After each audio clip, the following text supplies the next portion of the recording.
哎呀，很多很多朋友，其实怎么说呢？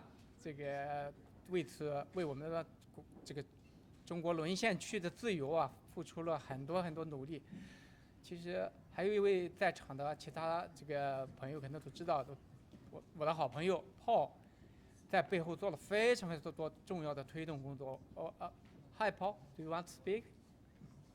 Please come.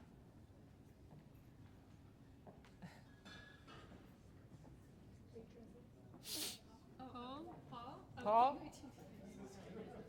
走了吗？因为其实不知道，因为你没说英文。Hi Paul. Yeah. Okay. Oh, sorry. Just Yeah. say something. Yeah. I think you're an important friend. You help us a lot behind, so I think you should tell them about the human rights we did and. Thank you very much. It's an honor to be here to celebrate the anniversary of Chen Guangcheng and Wei Jing and the family's escape from China. And if it weren't for my former boss, Congressman Smith, and many others that helped to do the hearings, to do the legwork there, I don't think this would be possible. But this couple, this man and this woman, are part of the great heritage of China and the leadership that he represents for freedom and in this country and around the world is something that is to be emulated. And it's amazing to see the way God has worked in this whole situation. And it's just an honor and privilege to be part of it. So thank you very much. Okay, thank you, Paul. Thank you very much. Yeah. Thank you. Huh? Oh, Reggie. Yeah, come here, please. Yeah, Reggie is my good friend. And, when I was in house arrest, Reggie did a lot of job on the different country to call the whole world, to confirm my case, to help us.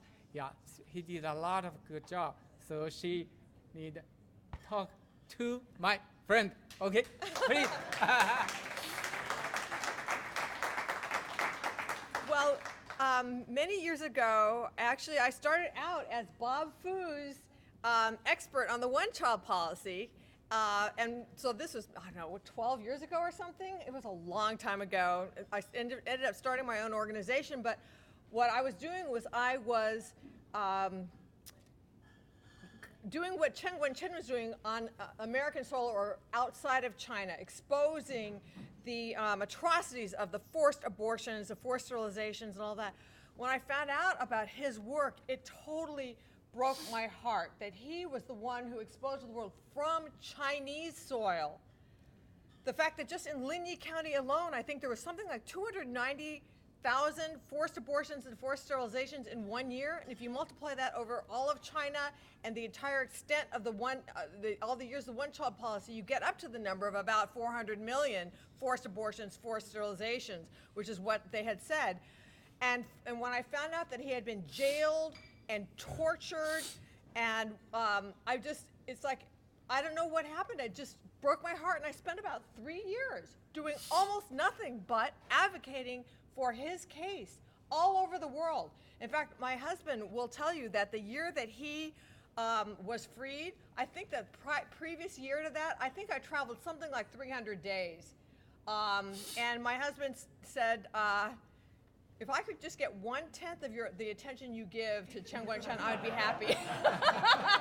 He's coming in here. Don't tell him I told you that. He doesn't like it when I say that, but it's true. So anyway, the day that he was escaped house arrest, I was actually in Dublin in front of the Chinese consulate doing an action with his. I just testified before the doll there, and we were doing an action for him. So anyway, I think that a tremendous amount of credit goes to Congressman Chris Smith. I don't think that Chen Guangcheng would be here without Congressman Chris Smith.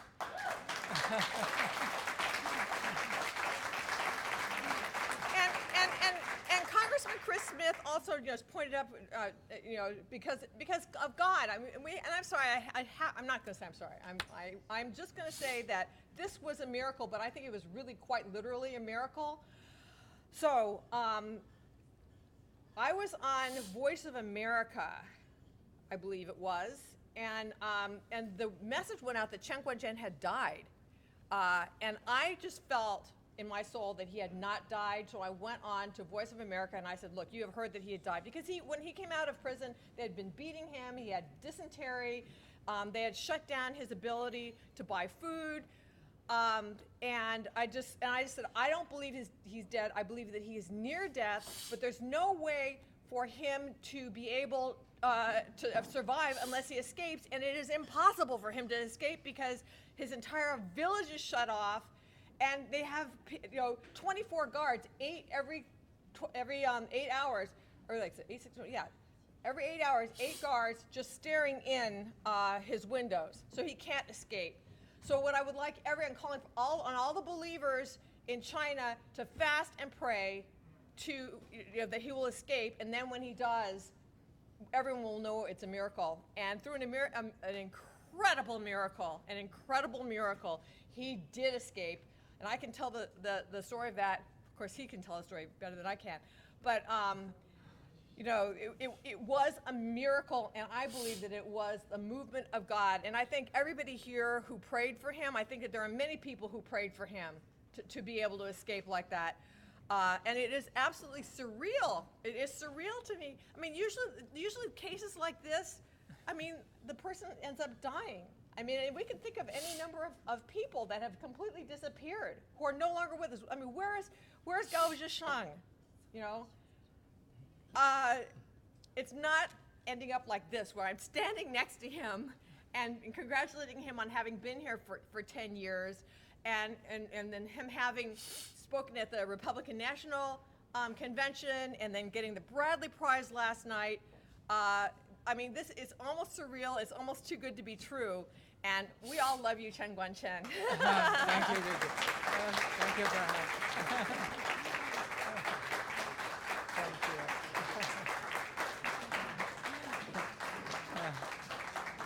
谢谢瑞姐，谢谢。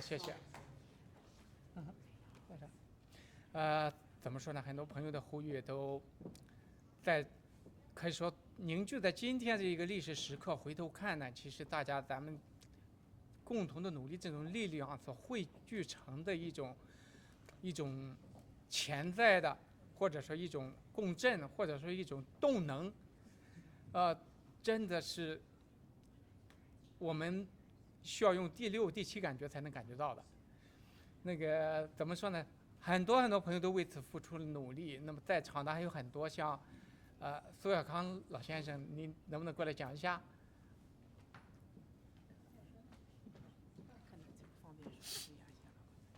好，那还有我再提另外一个，就是当时我在美国大使馆的时候，共产党派了好多人冲到大哥家里，对他们进行打抢一条龙，可贵呢实在忍无可忍，就出来反击他们。这事情发生以后，我当时并不知道。后来呢，这个我在用 iPad 听到柯贵的录音以后，我当时眼泪就下来了。这个录音的采访者就是雅雪女士。那今天雅雪也在这儿，雅雪你跟大家分享一下这个故事，简单的好不好？ Guangcheng says a little story when he was in the embassy. He didn't know at the time, but his older brother's house was being invaded by the Communist Party thugs, and in the process, Guangcheng's nephew, his older brother's son, Kugui, got into a pretty bad scuffle and had to escape his house. And we heard the recording that was made of Kugui talking about this when he was in the embassy. And he couldn't help but just cry. Just tears started flowing. And the person who made the recording was Yaxue. Well, I actually want to start my story just a little bit before that point. I came to the United States in '91 as a regular graduate. Around the summer of 2011, I accidentally stepped into the human rights story in China. At that point, I find out that being in the US for 20 years, God, I didn't know much about what's going on in China. So I registered a Weibo account. That was my first social media account. It's like the Twitter in China. And the first thing I got on there, everybody I try to follow has the sunglasses. I was like, what's going on? And it was the height of a free Chen Guangcheng movement. All the public intellectuals in China, human rights lawyers in China, the people I wanted to follow had the sunglasses on it. I was like, who is Chen Guangcheng? What? It's vaguely familiar. And then I remembered at the time we still have the New York Times home delivery, although I was a bad reader. So I remembered, oh yeah, I saw that photo, a villager, a peasant with a broom hitting people who were trying to visit. So, I said, that's the guy. So I started reading about Chen Guangcheng. So my own activism started with Guangcheng. Thank you, Guangcheng, for being the first person I single-mindedly advocated. Although back then it was very small, just tweeting and moving stuff from here to Weibo, from Weibo to Twitter, and in about a month, just for tweeting about Guangcheng, they canceled my Weibo account. To the nephew's story. So at that time, I was already advocating about Guangcheng for a while, and also wrote a profile on his birthday in 2011, November 12th, right? Yeah. So when one day on Twitter, someone tweeted, Chen Guangcheng's nephew was chased by a whole bunch of thugs and were running in the field. And it was 1:30 in the afternoon here. So I was like, my first instinct was that, this had to do with Guangcheng. Something happened to Chen Guangcheng. So, and the tweet has a number, has the nephew's number. And I said, my first thought was that, there's so many people in the Free Chen Guangcheng movement. His phone, I probably couldn't reach him, right? So many people would be calling him. But just for the sake of due diligence, I said, well, let me dial that number.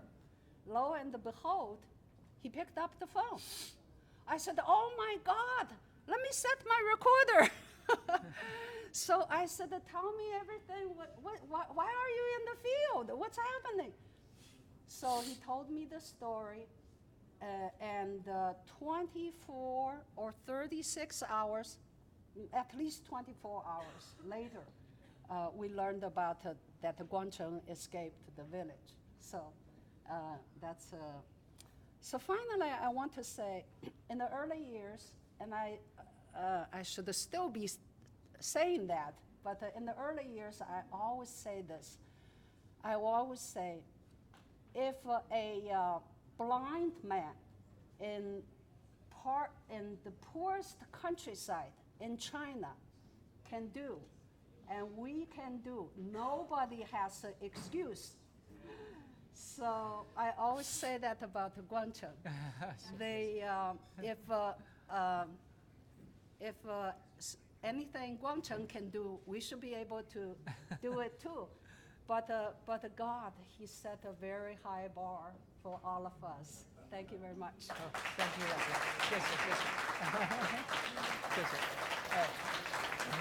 谢谢。Thank you. Yeah.